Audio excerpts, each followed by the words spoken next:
They do have a dash forward. Do bonus damage versus light. So we're doing 25 damage versus light unit. Crazy stuff here. Hellborn going to assault the right-hand side of this map. So this double Luminite mine is exposed. This army has to find a way to deal damage to this overwhelming force. They're going to try and split things up here. The Vulcans come dashing through the center here, knocking down all the trees. This is the all-in scenario for Mangruzel here, but I feel like Snoxtar might have enough here. Some mines going off on the left-hand side, trying to provide shield buff or an armor debuff onto the army of Snoxtar, but Snoxtar just has way too much sustain. These Hellborn are in too high of supply, and they deal way too much damage. We can see the Molten Touch coating not only the army, but all of the buildings here, as the High Command is in demand as well. GG is called. Brute's gonna come in here. Can it get a worker kill? No. Nope. Good micro. Corners it off. But I think now we're gonna start seeing a little bit of a push here out of Snoxtar. He's gonna have a huge advantage here, especially since these mech bays are not going to be able to start pumping out Hedgehogs without giving up the progress they made on these Vulcans, and he'd really like to see these Vulcans. However, I don't think those Vulcans are going to be able to stick around very long. Weavers are instantly on top of these Vulcans as they try to work their way through. One of the Weavers does get picked off. Oh, the Bob Overcharge trying to repair everything on the Vulcan here, trying to keep everything alive. That Vulcan does get better and better with time, but unfortunately gets lashed out of position here. That Weaver is going to fall, but that Weaver fell, doing what it does best, pulling units out of position. GG is called, and Snoxtar with a where Snoxtar can reposition. Instantly, we see veterancy go down on all of these Exos, so additional health, additional damage, and weapon range as well to make this push as strong as it possibly can be. But Snoxtar is in position here. He has a couple of Weavers. He lashes a few of those Exos that have that veterancy. Very crucial damage here for Snoxtar, as he's going to be able to get in there with the Magmadon. He's in the back corner. There's so much DPS that goes down on that Magmadon. It's not incredibly useful against those Exos, but they're still very strong, and you can see this overwhelms the army. The Lancers get knocked down, and suddenly the Exos have nothing to body block. One Exo getting out with 4 health so far. Oh my gosh, it's going to tell crazy horror stories of the war on lost hope. Oh, it does. They will not do any such thing. GG is called. Snoxtar hangs on. And that is very true. But once again, it's all about the distraction and the diversion away from that main army. The Flayed Dragon comes in with these Hellborn. Weavers added into the mix as well. It's a potpourri army for the Infernal player. Exactly what we've been trying to look for. No more mono battles. No more mono battles. We want some unit diversity.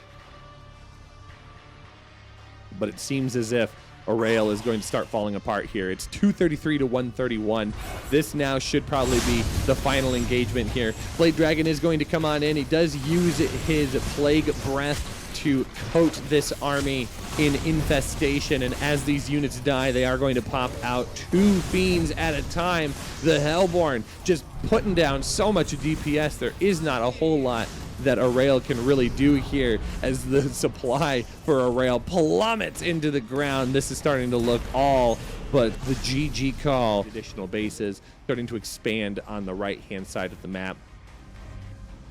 And I mean, at this point, I think we just need to buckle in.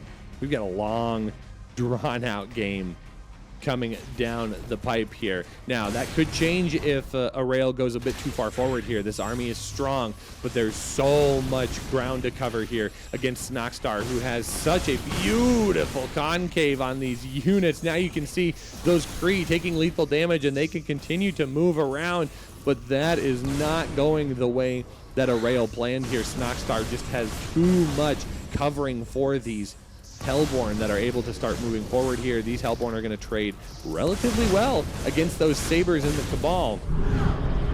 But ideally, there still needs to be a front line army. Is the dragon going to be enough to deal with that? The dragon is always a surprise when it flies on in. Yes, the dragon is going to be enough here to deal some pretty substantial damage, especially dropping that. Could have enough to hold its own, especially against this army that is largely fiends. The fiends are very, very strong. I mean, oh, Aureil doesn't have energy. Oh, that's a big problem. I was going to say, he's just going to use a Sovereign's Watch, right? No, there is no Sovereign's Watch available. There's no energy.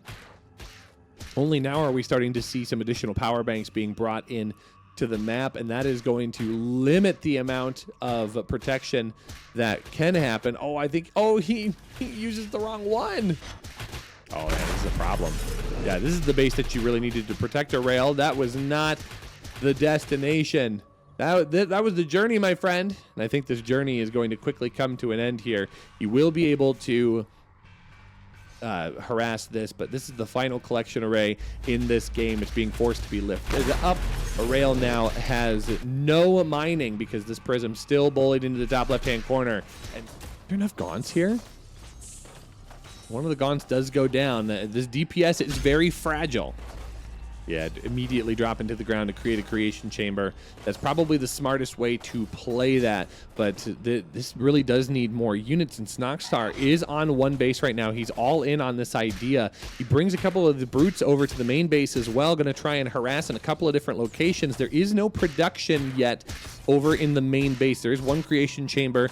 And with the way that the prime structures work, I mean, he can rally units to both locations and be just fine, but he has to get this collection array down, and he's not going to be able to rescue it. That collection array is going to fall.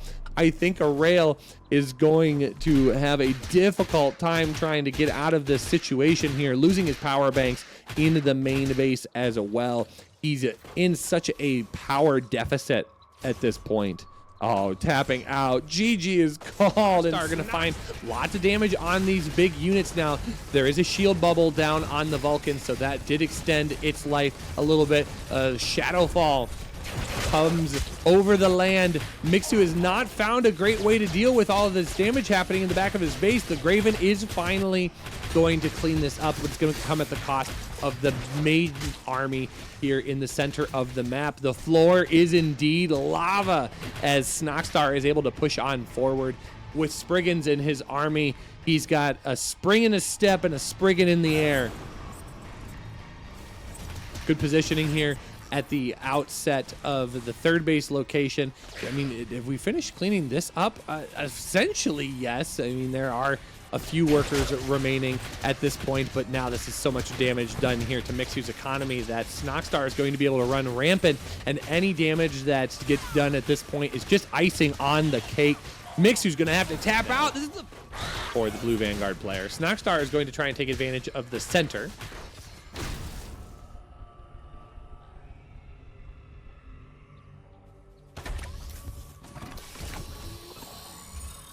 And there we finally see a hangar bay going down.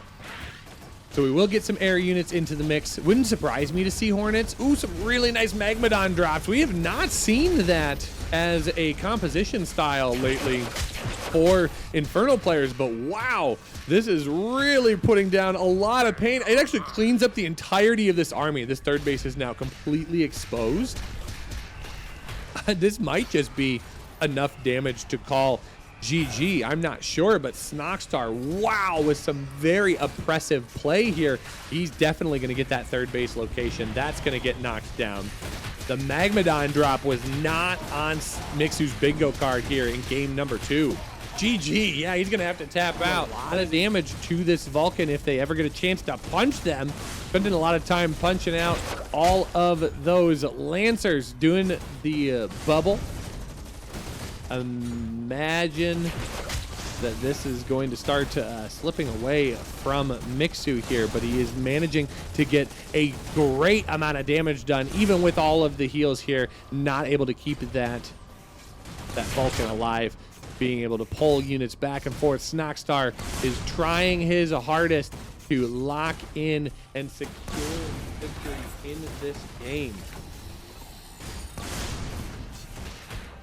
That one Hellborn is just getting so much extra damage done on the map. It is It is wild to see how this is working. A very, very good pull. Grabbing one of those last hedgehogs here. Yeah, Mixu's got to tap out. GG is called. Graven only now starting to pop out, but it's too little too late. That third base is going to go down. He has to make sure not to overextend at this point. Mixu does have a supply advantage, but a lot of these units are weak, and they are a little bit out of position as well. A good stasis drone keeps that Harbinger from dropping down. These Magmadons do have Demon Hoof Tremors, so these units will be stunned if they get knocked into, and that is exactly what has happened here. They've kind of gotten bullied into the back corner. These Magmadons are starting to get wiggled away. Another stasis drone locks a Magmadon into place, but I think that's just going to buy time for Snoxtar here because it didn't have a stun available anyways, and it can't have any damage dealt to it while it's inside. There's so much damage happening right now. One of those Sentinels does get picked off. A beautiful damage animation. That's very, very crazy. Magmadon going to try and sneak in a little bit of damage here before it does get picked off. Mixu has to tap out.